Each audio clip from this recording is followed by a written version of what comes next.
आदरणीय प्रधानमंत्री नरेंद्र जी मोदी साहब ने मुझे ये भी कहा, इस राज्य को आगे बढ़ाओ, राज्य को विकास की ओर ले जाओ, इस राज्य में जितने भी डेवलपमेंट के प्रकल्प है वो करो। केंद्र सरकार और मैं खुद आपके पूरे पीछे पूरी ताकत से खड़े हैं, ये भी उन्होंने कहा। रिक्शा ने मर्सिडीज को पीछे छोड़ दिया, क्योंकि ये सरकार जो है ये सर्वसामान्य लोगों के लिए सरकार है। हमारे हिंदू हृदय सम्राट बाला साहब ठाकरे जी का हिंदुत्व का जो मुद्दा है, जो हिंदुत्व के विचार है, उनकी भूमिका है, उसे आगे ले जाने का फैसला हम लोगों ने किया है।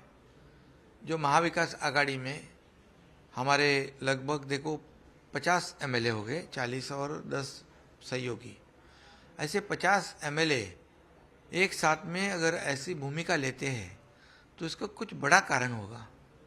ऐसे छोटे मोटे कारण से ऐसा कोई बड़ा डिसीजन कोई लेता नहीं। आज एक सर्वसाधारण अगर कारपोरेटर, एक पार्षद भी ऐसा डिसीजन लेता नहीं, तो ये 50 एमएलए ऐसा डिसीजन, ऐसी भूमिका क्यों लेते हैं, इसका कुछ रीज़न है, इसका विचार करने की आवश्यकता थी।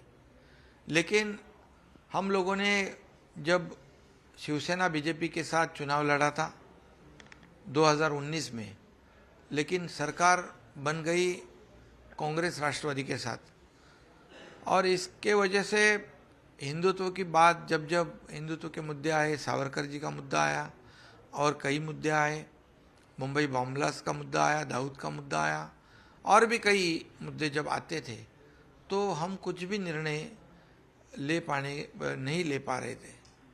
और इसलिए, और दूसरी बात है, जो हमारे 40-50 विधायक जो हैं, उनके चुनाव क्षेत्र में भी काफ़ी कठिनाइयों का सामना उनको करना पड़ रहा था, क्योंकि अन्य जो हमारे घटक पक्ष है वो उनको जो वहाँ पर उनके सामने जो पराजित हुए थे, उनको उनकी ताकत बढ़ाने का काम अन्य घटक पक्ष कर रहे थे।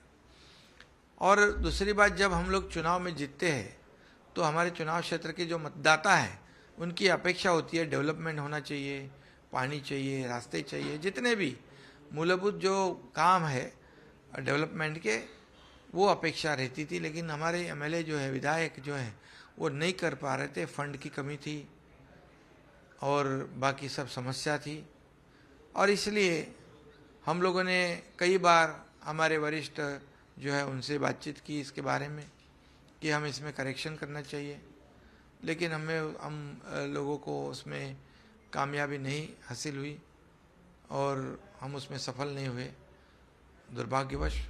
और इसलिए ये भूमिका हमारे 40-50 विधायकों ने ली। सर, अब सरकार बन गई, लेकिन यहाँ से मामला अभी भी अदालत में है, निर्वाचन आयोग तक भी शायद बात जाएगी, विधान भवन और बाकी जगहों पे चर्चा हो चुकी है पहले ही, तो आने वाला रास्ता भी बहुत आसान नहीं होगा, खासकर पार्टी स्तर पर देखा जाए तो। नहीं, देखिए, हम लोग कोई भी इलीगल काम नहीं कर रहे। इस देश में लोकशाही में कॉन्स्टिट्यूशन है, रूल्स है, कानून है, उसके मुताबिक ही काम करना पड़ता है। और आज हमारे पास मेजॉरिटी है, जितनी 2/3 लगती है उससे ज़्यादा है, और इसलिए जो निर्णय हम लोगों ने लिया है वो बिल्कुल लीगल है, वैलिड है, और स्पीकर ने भी हमें रिकग्नाइज किया है। और लड़ाई जो कानून की लड़ाई जो सुप्रीम कोर्ट में है, उसके बारे में भी जब लोग हमारे खिलाफ कोर्ट में गए थे, उनको भी कोर्ट ने डांटा है, फटकारा है। तो निश्चित रूप से हम लोग कोई भी गैर कानूनी काम किया नहीं है, और जिन्होंने किया है उनके खिलाफ कोर्ट निर्णय लेगा। फ्लोर टेस्ट हो गई है, स्पीकर का चुनाव हो गया है, सरकार विश्वासदर्शक मत पारित हुआ है, और लोकशाही में जो करना है वो कर लिया है।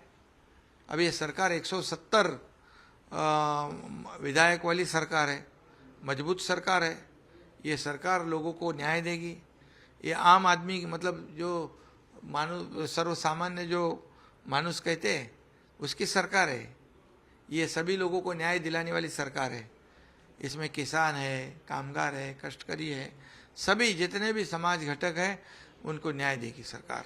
सर, आप मुख्यमंत्री बनेंगे, पहला आश्चर्य ये था, देवेंद्र जी तो ये आश्चर्य हमारे लिए तो था, लेकिन आपके लिए ये चीज़ें कब साफ हुई, कब आपको? देखिए, सब लोग एंटिसिपेट कर रहे थे, पब्लिक में ऐसा ही परसेप्शन था कि भारतीय जनता पार्टी जो है ये सत्ता के लिए कुछ भी करती है, लेकिन उन्होंने बता दिया है सभी देशवासियों को कि ये 50 लोगों ने एक हिंदुत्व की भूमिका ली है, एक वैचारिक भूमिका ली है, और इनका एजेंडा जो है डेवलपमेंट का है, हिंदुत्व का है, तो इन्हें सपोर्ट करना चाहिए।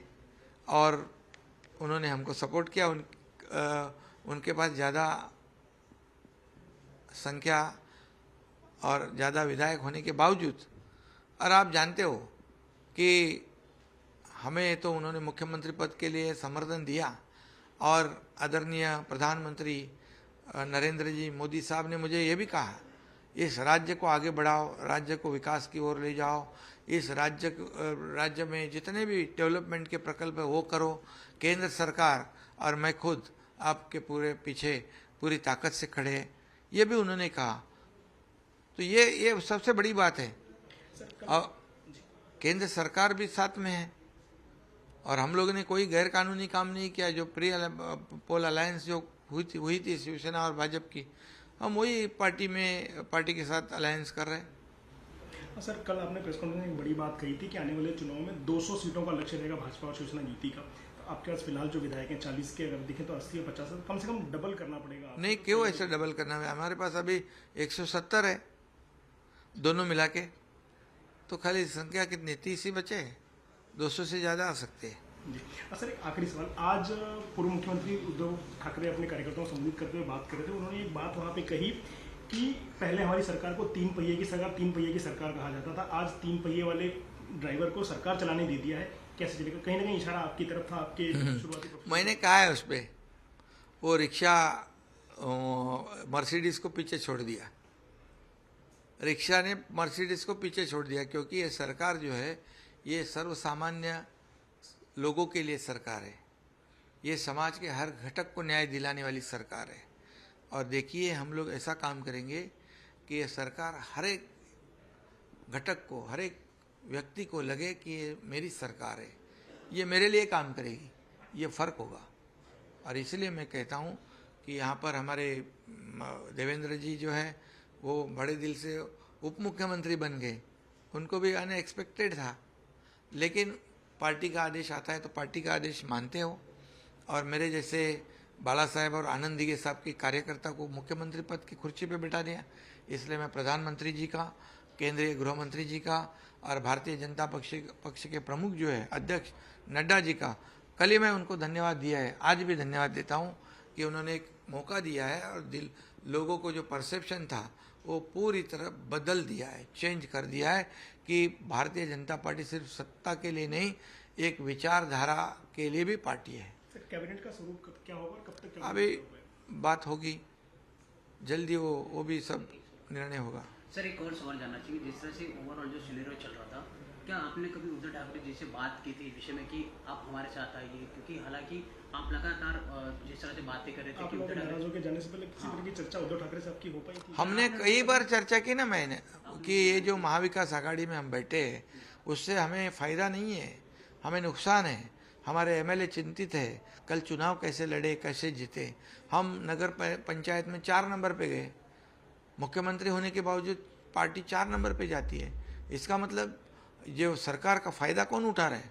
शिवसेना को नहीं हो रहा है, अन्य घटक पक्ष को हो रहा है। हमारे शिवसैनिक को हो रहा है? नहीं हो रहा है। शिवसैनिक के जीवन में क्या मिला? उनको क्या मिला? पार्टी सत्ता होने के बावजूद मिला क्या? कुछ भी नहीं मिला।